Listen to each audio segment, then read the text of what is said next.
Right election breaking చూస్తున్నాం. కాసేపట్లో తెలంగాణ భవన్లో కీలక సమావేశం జరగనుంది.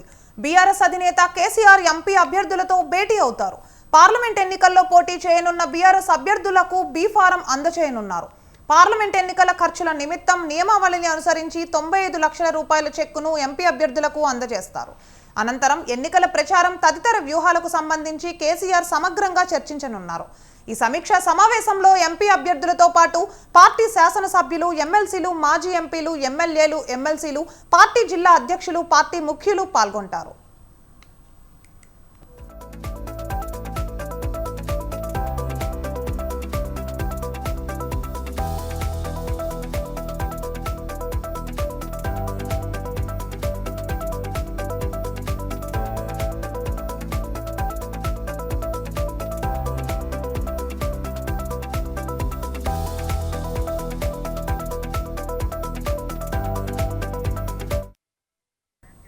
ఇక కరువుతో అల్లాడుతున్న రాష్ట్ర రైతాంగం వద్దకు వెళ్లి వారి కష్ట సుఖాలను తెలుసుకోవడానికి, వారికి భరోసా ఇవ్వడానికి రాష్ట్ర వ్యాప్తంగా బస్సు యాత్రలు నిర్వహించాలని ఇప్పటికే కేసీఆర్ నిర్ణయించారు.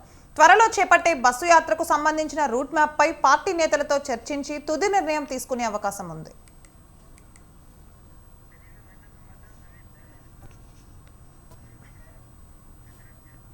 రైట్, ఇదే అంశంపై మరింత తాజా సమాచారం మా ప్రతినిధి సవిన్ లైవ్ ద్వారా అందిస్తారు.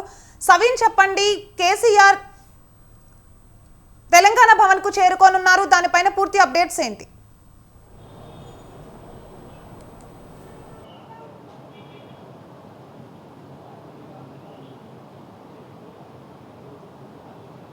మరికొద్దిసేపట్లో బీఆర్ఎస్ పార్టీ తెలంగాణ భవన్ వేదికగా పార్లమెంట్ ఎన్నికలకు సంబంధించి కీలకమైన సమావేశాన్ని నిర్వహించబోతోంది.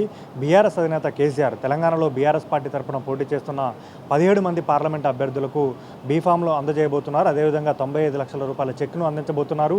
బీఆర్ఎస్ పార్టీ రాష్ట్ర కార్యవర్గ సభ్యులతో పాటు ఎమ్మెల్యేలు, ఎంపీలు, రాజ్యసభ సభ్యులతో పాటు మాజీ కార్పొరేషన్ చైర్మన్లు, జడ్పీ చైర్మన్లు, డీసీసీబీ, డీసీఎంఎస్ చైర్మన్లతో పాటు జిల్లా పరిషత్ చైర్మన్లు ఈ సమావేశానికి హాజరు కాబోతున్నారు. దాదాపు 500 మంది ప్రతినిధులతో కేసీఆర్ కీలక సమావేశాన్ని ఏర్పాటు చేయబోతున్నారు. ప్రధానంగా పార్లమెంట్ ఎన్నికల్లో బీఆర్ఎస్ పార్టీ ప్రచార వ్యూహం ఏ విధంగా ఉండాలి, ప్రచారం ఏ విధంగా నెరవేర్చాలి, కాంగ్రెస్, బీజేపీ పార్టీలను ఎదుర్కొని బీఆర్ఎస్ పార్టీ తెలంగాణలో తమ సత్తా చాటుకోవడంపై బీఆర్ఎస్ పార్టీ నేతలకు కేసీఆర్ దిశానిర్దేశం చేయబోతున్నారు. ప్రస్తుతం మనతో ఈ అంశంపై మాట్లాడేందుకు మాజీ కార్పొరేషన్ చైర్మన్ దూదిమెట్ల బాలరాజు యాదవ్ మనతో ఉన్నారు. వారితో మాట్లాడి సమావేశానికి సంబంధించిన మరిన్ని విషయాలు తెలుసుకుందాం. చెప్పండి బాలరాజు గారు, ఈరోజు కేసీఆర్ 500 మంది ప్రతినిధులతోటి ముఖ్య నేతలతో సమావేశాన్ని ఏర్పాటు చేశారు. పార్లమెంట్ ఎన్నికల్లో బీఆర్ఎస్ వ్యూహం ఏ విధంగా ఉండబోతుంది, కేసీఆర్ మీకు ఎట్లాంటి అంశాలపై దిశానిర్దేశం చేయబోతున్నారు? ఇలా ఓటమి చెందిన తర్వాత, అంటే ఒక ఓటమి అనేక గెలుపులకు నాంది అన్నట్టు, ఇలా ఓటమి చెందిన తర్వాతకి కేసీఆర్ గారి నాయకత్వంలో ఇలా పార్లమెంటు ఏదైతే పార్లమెంట్ నియోజకవర్గాలు ఉన్నాయో 17 పార్లమెంట్ నియోజకవర్గ సమీక్షలు కావచ్చు, అదేవిధంగా కార్యకర్తలకు పార్టీ సంబంధించినటువంటి ఎక్కడ మనం విఫలమైనటువంటి అంశాన్ని కూడా స్పష్టంగా దిశానిర్దేశం చేసింది అధినేత కేసీఆర్ గారు. తదనంతరం ఏదైతే రైతులు పడుతున్న బాధలు చూడలేక ఒకవైపు కేసీఆర్ గారి నాయకత్వంలో గతంలో వాటర్ ఎట్టంది రైతాంగానికి, ఈ రోజున్న వచ్చినటువంటి కాంగ్రెస్ ప్రభుత్వం రేవంత్ రెడ్డి సర్కార్ ఏ విధంగా నీళ్ల విషయంలో ఇలా కేఆర్ఎంబీకి నీళ్ళ హక్కులు ఎట్లా అప్పజెప్పిందనే అంశం మీద పెద్ద ఎత్తున ఆందోళన చేస్తే నల్గొండ జిల్లాలో 1,00,000 మంది తరలి రావడం జరిగింది. తదనంతరం రైతాంగం సంబంధించి అలా పంటలు ఎండిపోతూ ఉంటే కాళేశ్వరం పేరు చెప్పి, మేడిగడ్డ పేరు చెప్పి లీక్ అయిందని, అదైందని, ఇదని చెప్పేసి ఒక పబ్బం గడుపుకునే ప్రయత్నం, రాజకీయం చేసే ప్రయత్నం చేస్తే రైతాంగానికి మేము భరోసా ఉంటామని చెప్పేసి ఏదైతే పొలం బాట కార్యక్రమం ఏదైతే ఉందో, జనగాం కాన్స్టిట్యున్సీ, జనగాం జిల్లాలో ఉన్నటువంటి దేవరూప్పల మండలంలో ధర్మానాయక్ తండాకు పోయిన సందర్భంలో కావచ్చు, అదేవిధంగా తుంగతుర్తి కాన్స్టిట్యున్సీలో వెలుగుబెలిగిపోయిన సందర్భం కావచ్చు, సూర్యాపేటకు పోయిన సందర్భం కావచ్చు, రైతాంగం నుంచి, ప్రజల నుంచి వస్తున్న స్పందన ఏదైతే ఉందో, సార్ మీరు లేకపోవడం వల్లే మా పంటలు ఎండిపోయినవి, మీరు లేకపోవడం వల్లే మాకు ఇబ్బందులు ఎదుగుతున్నాయని చెప్పేసి అయితే కేసీఆర్ గారికి ప్రజలు, రైతాంగం, మహిళలు, సబ్బండ వర్గాల ప్రజలు గోడు ఎల్లబోసుకున్న సందర్భంలోనే ఈ గోడు ఎల్లబోసుకున్న రైతాంగానికి, గోడు ఎల్లబోసుకున్న ప్రజలకు ఇలా నేను పెద్ద దిక్కై ఉండాలనే ఆలోచన కేసీఆర్ గారు చేసిరు కాబట్టి సిరిసిల్లాకు మళ్ళీ కరీంనగర్ పోవడం జరిగింది. తదనంతరం ఏదైతే నిన్న జరిగినటువంటి సుల్తాన్పూర్లో జరిగినటువంటి సభ కావచ్చు, అదేవిధంగా ఏదైతే చేవెల్లో జరిగిన సభ కావచ్చు, ఇవన్నీ కూడా ప్రజల్లో కేసీఆర్ గారి పట్ల ఉన్నటువంటి ప్రేమకు, అదేవిధంగా ఇవాళ రేవంత్ రెడ్డి సర్కారు, కాంగ్రెస్ ప్రభుత్వం చేస్తున్నటువంటి ఏదైతే అమలు చేస్తున్న తీరు, అమలు చేస్తున్న వైఫల్యాలు ఏదైతే ఉన్నాయో ఇవాళ పెద్ద ఎత్తున ప్రజల్లో స్పందన వస్తూ ఉంది. కాబట్టి రేపు బీఆర్ఎస్ పార్టీకి పట్టం కడతానే ప్రజల ఆకాంక్ష. ఎన్నికల్లో ఎట్లా ఉండబోతుంది పోటీ? కాంగ్రెస్, బీజేపీ మధ్యనే పోటీ ఉంటుందని ఆ రెండు పార్టీల నేతలు చెప్తున్నారు. తెలంగాణలో ప్రాంతీయ పార్టీగా 2 సార్లు అధికారంలో ఉన్న పార్టీగా పార్లమెంట్ ఎన్నికలను మీ పార్టీ ఏ విధంగా ఎదుర్కోబోతుంది? రోజు రోజుకి వీళ్ళేదో చేస్తారంటే, ఇవాళ ఉన్న కొననాలికకు మందేస్తే ఉన్న నాలిక పోయిన చందంగా ఇవాళ కాంగ్రెస్ పార్టీని నమ్మి ఓటేస్తే ఇవాళ మహిళల పరిస్థితి ఏంటి, కాంగ్రెస్ పార్టీ నమ్మేస్తే నిరుద్యోగుల పరిస్థితి ఏంటి, కాంగ్రెస్ పార్టీ నమ్మేస్తే రైతుల పరిస్థితి ఏంటి, కాంగ్రెస్ పార్టీ నమ్మేస్తే ఇలా ఎస్సీల పరిస్థితి ఏంటి, బీసీల పరిస్థితి ఏంటి అర్థమవుతా ఉంది. అంబేద్కర్ నిలువెత్తు విగ్రహానికే పూలమాల పెట్టనేటు ఈ ప్రభుత్వము ఉంటేంది పోతేందని చెప్పేసి ఇలా దళితులు అనుకుంటా ఉన్నారు.